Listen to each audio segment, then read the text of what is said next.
যদি মরেও যাও তবুও এই ৮টি কাজ কখনোই করবে না।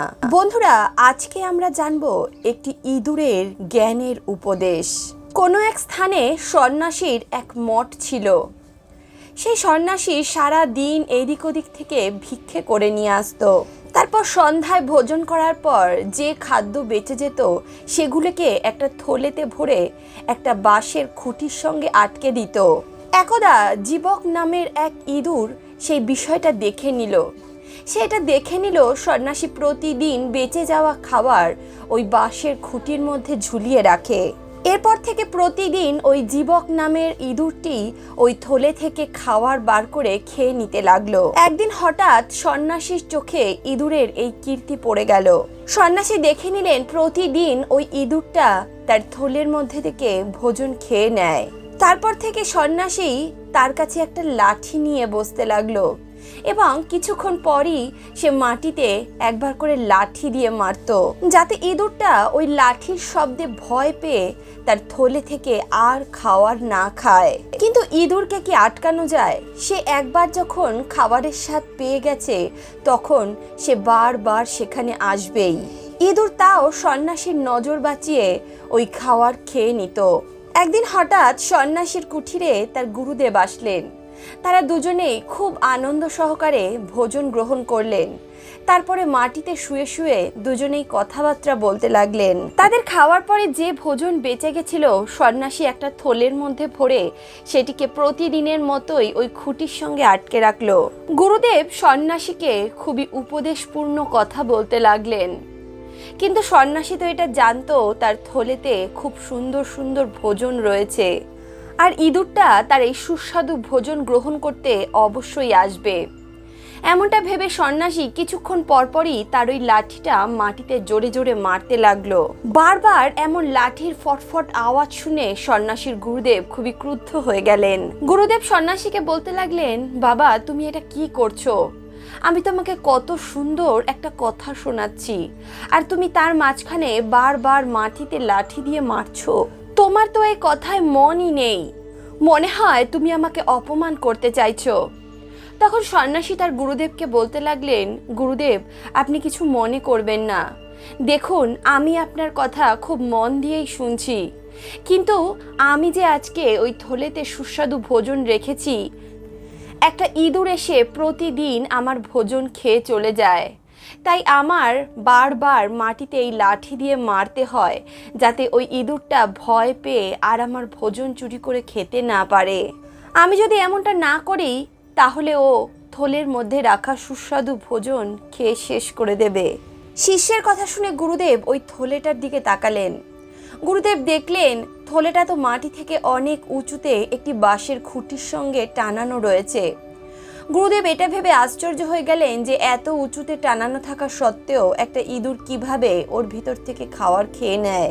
যদি এমনটাই হয় তাহলে ওই ইঁদুরটা সাধারণ কোনো ইঁদুর নয়, সেই ইঁদুরটার এমন কোনো রহস্য আছে যেটা খুবই আশ্চর্যজনক। তারা হলে একটা সাধারণ ইঁদুরের মধ্যে এমন শক্তি কখনোই থাকবে না যে সে বাঁশের খুঁটির উপরে উঠে তার মধ্যে থেকে থলের ভেতরে গিয়ে তারপর খাবার খেতে পারবে। হোক না হোক ওই ইঁদুরের পেছনে কোনো না কোনো রহস্য অবশ্যই আছে। হতে পারে ওই ইঁদুরটার কাছে অনেক ধন সম্পত্তির শক্তি আছে, কারণ এই পৃথিবীতে সেই বেশি শক্তিশালী যার কাছে ধন সম্পত্তি আছে। রাজাদেরকেও তো ধন সম্পত্তির দ্বারাই বড় এবং শক্তিশালী মনে করা হয়। এক ধনহীন ব্যক্তিকে তো কেউই রাজা বানাতে চাইবে না। সন্ন্যাসীর গুরু এটা ভাবতে লাগলো, নিশ্চয়ই ওই ইঁদুরের কাছে ধন সম্পত্তির ভান্ডার আছে। এমনটা ভেবেই সন্ন্যাসীর গুরুদেব সেই ইঁদুরের পেছন করলো আর তার গর্তের কাছে পৌঁছে গেল। গর্তের কাছে গিয়ে সে তার গর্তটাকে খুঁড়ে দেখলো গর্তের ভিতরে ধন সম্পত্তির ভান্ডার লুকিয়ে আছে। সন্ন্যাসী আর তার গুরুদেব তখন সেই ইঁদুরের সমস্ত ধন সম্পত্তি নিয়ে চলে গেল। ধন সম্পত্তি চলে যাওয়াতে ইঁদুরের অবস্থা খুবই শোচনীয় হয়ে গেল। তার পরদিন থেকে ওই ইঁদুরটি প্রতিদিন ওই খুঁটির সামনে ভোজন করতে তো যেত, কিন্তু খুঁটির উপরে উঠতে পারতো না, কারণ ওই ইঁদুর খুবই কমজোর হয়ে গিয়েছিল। সে ওই বাঁশের খুঁটির সামনে গিয়ে লাফাতে থাকতো, কিন্তু কোনোভাবেই খুঁটির ওপরে উঠে ভোজনের থলে অবধি পৌঁছতে পারতো না। একদিন সন্ন্যাসীর গুরুদেব সন্ন্যাসীকে হাসতে হাসতে বলতে লাগলো, দেখো, ওই ইঁদুরের সমস্ত বাড়ন্ত আমি শেষ করে দিয়েছি। এই ইঁদুরের সমস্ত শক্তি আমি এক ঝটকাতেই শেষ করে দিলাম। এর কাছ থেকে যখন ধন সম্পত্তি চলে গেছে, তখন দেখো এ কত দুর্বল হয়ে গেছে। এই কারণেই তো বলা হয়, ধন সম্পত্তি না থাকলে মানুষের কোনো অস্তিত্বই থাকে না। যার কাছে ধন সম্পত্তি আছে তাকেই তো মানুষে গুণবান বলে থাকে, তাকেই সকলে পণ্ডিত বলে থাকে।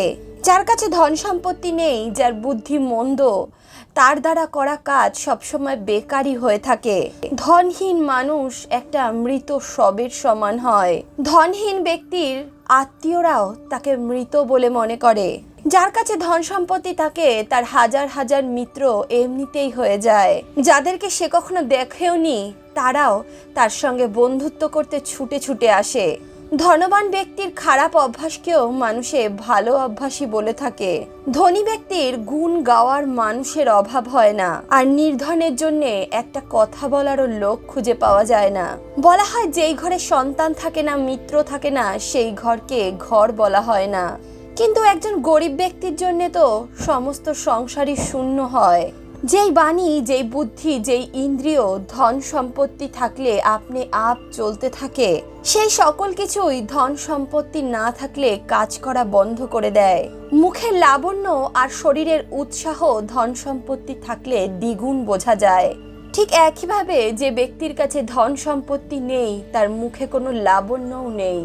বন্ধুরা, ইঁদুর তো এখন বুঝে গেছিল তার ধন সম্পত্তি চলে যাওয়াতে তার সমস্ত শক্তি তার কাছ থেকে চলে গেছে। এখন ওই স্থানে বেশিক্ষণ থাকা তার জন্য ঠিক নয়। সেই ইঁদুরটি নিজের মনের কথা বলতো তো কাকে বলতো? কারণ বিদ্বান ব্যক্তিরা বলে থাকেন, বুদ্ধিমান ব্যক্তি নিজের ধন সম্পত্তি নষ্ট হওয়ার খবর, নিজের পরিবারের ঝামেলা, কারোর দ্বারা প্রতারিত হওয়ার কথা, কারোর দ্বারা অপমানিত হওয়ার কথা এবং নিজের দৈন্যদশার কথা কাউকে বলা উচিত নয়। ইঁদুর ভাবতে লাগলো, জ্ঞানী ব্যক্তিরা বলে থাকেন, যার উপর বিধাতা রুষ্ট হয়েছেন, যার শত প্রচেষ্টাও কাজে লাগছে না, যে সমস্ত কর্ম করেও তাতে ব্যর্থ হচ্ছে, এমন লোকেরা শুধু জঙ্গলেই শান্তি পেতে পারে। ইঁদুর ভাবতে লাগলো, অপরের কাছ থেকে ভিক্ষা চেয়ে খাওয়ার থেকে তো জঙ্গলে নিবাস করা শ্রেষ্ঠ হবে। কারণ ধনহীন ব্যক্তিকে কেউই পছন্দ করে না। একটা সাধারণ ব্যক্তি যে তার কাছে কখনো কথা বলার সাহসও পেত না, সেও তাকে দুটো খারাপ কথা শুনিয়ে চলে যায়। তাই যদি কোনো ব্যক্তির ধনহানি হয়েও যায়, তাকে তার সম্মান বজায় রাখার জন্যে একান্ত স্থানে চলে যাওয়া উচিত, যাতে তার মান সম্মানটা অন্তত বজায় থাকে। কারণ মানুষের যখন ধনহানি হয়ে যায়, সে যখন দরিদ্র হয়ে যায়, তার মধ্যে লজ্জা আসতে শুরু করে। আর লজ্জা কখনো কাউকে মাথা তুলে দাঁড়াতে দেয় না। যখন কেউ কর্ম করে না, তখন সকলেই তাকে অপমান করে। বিদ্বান ব্যক্তিরা বলে থাকেন, মিথ্যে কথা বলার থেকে ভালো হলো মৌন থাকা। একজন সৎ পুরুষ পরস্ত্রীর দিকে তাকানোর থেকে নিজেকে নপুংসক বলা শ্রেষ্ঠ মনে করবে। অন্যের ধন সম্পত্তির উপর বসে বসে খাওয়ার থেকে ভিক্ষা চেয়ে খাওয়া অনেক ভালো বলে মনে হয়। দুষ্ট গরুর থেকে শূন্য গোয়াল অনেক ভালো। বেশ্যা স্ত্রী অনেক ভালো ব্যভিচারিণী স্ত্রীর থেকে। বনে গিয়ে শাক দিয়ে ভাত খাওয়া অনেক ভালো, কিন্তু মূর্খ রাজার রাজত্বে মাংস ভাত খাওয়াও বিপদ ডেকে আনতে পারে। মূর্খ মিত্রের থেকে বুদ্ধিমান শত্রু হওয়া অনেক ভালো। এই সমস্ত কিছু বিচার করে ইঁদুর ওই স্থানটি ছাড়ার নিশ্চয় করলো, আর জঙ্গলে গিয়ে একান্তে নিজের জীবন অতিবাহিত করার কথা ভাবলো। কারণ বলা হয়, অন্যের আশ্রয়ে নিজের জীবন অতিবাহিত করা একেবারেই উচিত নয়। কারণ বিদ্বান ব্যক্তিরা বলেন, অল্প বিদ্যা ভয়ঙ্করী, ধন সম্পত্তি দিয়ে করা সম্ভোগ এবং ভিক্ষা করে জীবন অতিবাহিত করা ভালো পুরুষদের জন্য এই তিনটে জিনিসই সংকট নিয়ে আসে। অনেক সময় পর্যন্ত বিদেশে থাকা ব্যক্তি, অন্যের আশ্রয়ে থাকা ব্যক্তি, অন্যের উপর নির্ভরশীল ব্যক্তি যে জীবন কাটায়, সেই জীবন বাঁচার থেকে না বাঁচা অনেক ভালো। এই সমস্ত কিছু ভেবেই ওই ইঁদুরটি তার ধন সম্পত্তি আবারও ফিরে পাওয়ার চেষ্টা করলো না। কারণ লোভের বশবর্তী ব্যক্তির বুদ্ধি চঞ্চল হয়ে যায়। লোভের কারণেই মানুষের অন্তরে বাসনা সৃষ্টি হয়। লোভী ব্যক্তি ইহলোক এবং পরলোক দুই স্থানেই দুঃখই ভোগ করে। ইঁদুর তখন নিশ্চিত করে নিল যে সে আর ওই স্থানে থাকবে না। এমনটা ভেবে সে ওইখান থেকে যেতেই যাবে, তখনই সন্ন্যাসী তাকে দেখে নিল। সন্ন্যাসী ইঁদুরটাকে দেখা মাত্রই তার লাঠি দিয়ে ইঁদুরের মাথায় জোরে একটা আঘাত করলো। সন্ন্যাসীর এমন কঠোর ব্যবহার দেখে ইঁদুর ভাবতে লাগলো আর এক মুহূর্ত তার এখানে থাকা উচিত নয়। কারণ যে সকল ব্যক্তিরা ধন সম্পত্তির লোভী হয়, যাদের মন চঞ্চল হয়, যাদের ইন্দ্রিয় তাদের বশে থাকে না, এমন ব্যক্তিদের জীবনে সমস্যা খুব তাড়াতাড়ি ঘিরে ধরে। এর বিপরীতেই যার মন শান্ত থাকে, যার মনে ধন সম্পত্তির লোভ থাকে না, তার কাছে সব রকম ধন সম্পত্তি, সব রকম ঐশ্বর্য বৈভব বিদ্যমান থাকে। যে প্রকারে যে ব্যক্তি জুতো পরে থাকে তার সমস্ত পৃথিবীটাকেই চামড়া দিয়ে ঢাকা বলে মনে হয়, একজন শান্তচিত্ত ব্যক্তির জীবনে যা সুখ থাকে, একজন ধন সম্পত্তির লোভী ব্যক্তির জীবনে সেই সুখ কখনোই থাকে না। যে ব্যক্তি কখনো কারো সেবা করেনি, যে ব্যক্তি কখনো বিয়োগের যাতনা সহ্য করেনি, যে ব্যক্তি নিজের মুখ থেকে কখনো কারোর জন্য খারাপ শব্দ ব্যবহার করেনি, এমন ব্যক্তির জীবন ধন্য হয়ে থাকে। কিন্তু এমন ভাগ্যশালী প্রাণী তো এই সংসারে খুবই কমই হয়ে থাকে। ইঁদুরটি ত্যাগের পথে অবলম্বন করলো। সে জানতো যদি কারোর উপর সংকট চলে আসে তাহলে সেই ব্যক্তির বিচার করেই পা ফেলা উচিত। যারা কোনো চিন্তা ভাবনা না করেই কোনো কাজ শুরু করে তারা সব সময় বিপদেই পড়ে। ইঁদুর ভাবতে লাগলো নিজের বন্ধু বান্ধবদের সঙ্গে থেকে ধনহীন অবস্থায় তাদের তিরস্কার সহ্য করার থেকে ভালো হবে জঙ্গলে গিয়ে প্রকৃতির মাঝে জীবন যাপন করা, গাছের ছায়া দিন কাটানো আর গাছের মিষ্টি মিষ্টি ফল খেয়ে নিজের ক্ষুধা নিবারণ করা। ইঁদুর যখন জঙ্গলে পৌঁছলো, সেখানে পৌঁছে তার একটি কচ্ছপ আর একটি কাকের সঙ্গে মিত্রতা হলো, আর তারা তিনজন খুব সুখ শান্তিপূর্বক নিজের জীবন কাটাতে লাগলো। বন্ধুরা, আমি আশা করছি আজকের এই কাহিনী আপনাদের ভালো লেগেছে।